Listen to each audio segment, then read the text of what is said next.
Well, good evening, folks. It's 7:30 on a dark autumnal evening here in North Lincolnshire.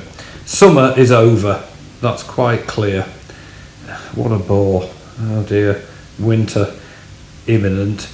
However, on a positive note, if you watch my previous videos, you'll know that I fitted an Apeman dash cam to my bike with a forward-facing camera and a rear-facing camera. It had a problem because I made the bracket for the front camera out of black plastic drain pipe. Yes, silly me. There was a bit of wobble to it. I posted footage of the actual camera when riding the bike, and it was okay, but I think I thought at the time it could be improved. So a very kind Liverpudlian by the name of Jed made this stainless steel bracket, and as you can see there, it's got the little pad for the camera that locks onto it, and I'll show you how it fits onto the bike. It's 316 marine grade stainless, and this next photo, here it comes now. What I did was use PJ1 satin black case paint. I've done a previous video about this product and I've used it for over 35 years, and it's absolutely indiscernible compared to the factory finish on, say for example, a Yamaha. I've done up Yamaha XS 1100s that had black casings, and this is absolutely identical. It's 32 quid for a 350ml tin, but it's worth every single penny. It can go onto bare metal and it gives a really, really durable finish, but it's essential to get the made in USA formula. It's all over eBay, but some of it is made in the EU, and it comes out a sort of very dark brown and then it flakes off because it's rubbish. That's the price we pay for being safe, everyone. Here is the bracket mounted on the front of my bike, and it's so rigid, being stainless steel, that the wobble is not there anymore. So what I plan to do is take a video tomorrow, weather permitting, of the revised footage from the Apeman camera. And the camera is not about recording holiday trips and look at us going down the Loire Valley in France or whatever. It's purely from an insurance point of view. If somebody, walks out in front of you and you hit them and they say, "Oh yes, it was his fault, not mine," you've got it. You've got it on the SD card. So there it is. There's a long bracket runs between the threaded rods that stick out of each clock.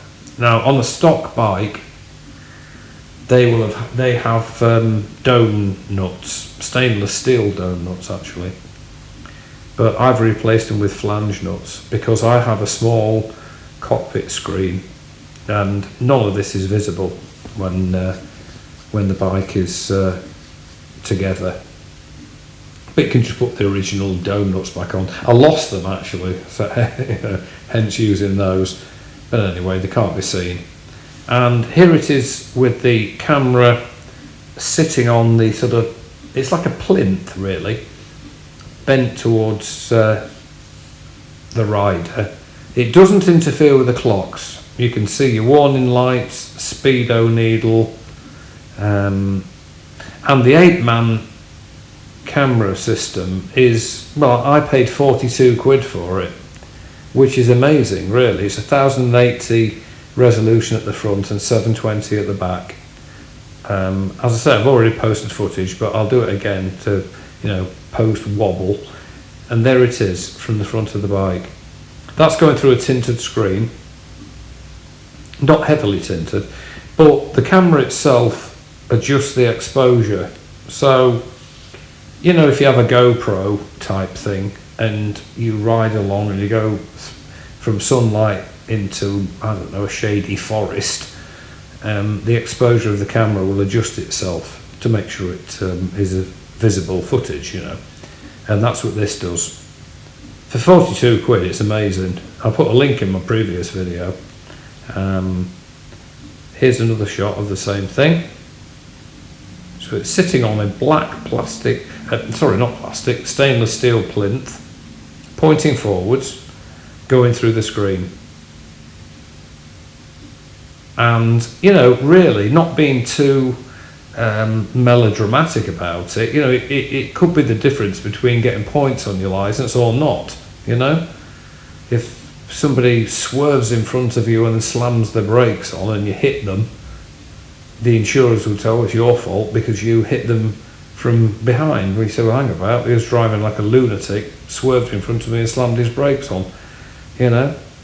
It happened to me, that exact situation happened to me a couple of months ago. I did a video about it, and that's what prompted me to put this camera on. I've got one in my truck, the same camera, and I'm going to fit the same onto my Honda Pan European. It's just a little fail safe. It's very intuitive, dead easy to use, and the rear camera is billed as being waterproof. They don't mention the front one, but having said that, I had the previous model of this camera on my bike, on my Interceptor, and it didn't have the rear camera, but it was out in all weathers, raining, you know, chucking it down, washing it, you name it, and that front camera certainly seemed to be waterproof to me. It's still working, actually. So there it is, a stainless steel plinth made by Liverpudlian Jed, thank you very much. And, you know, in the unwanted or unexpected circumstance of something happening, it could be the difference between a clean license and a fine and getting points. So there you have it. I just thought I'd update you on that one, and I'll post video footage of exactly what the footage looks like from the front and rear cameras. I'll do that tomorrow, weather permitting. In the meantime, take care everybody, and I will post again very soon. Bye for now.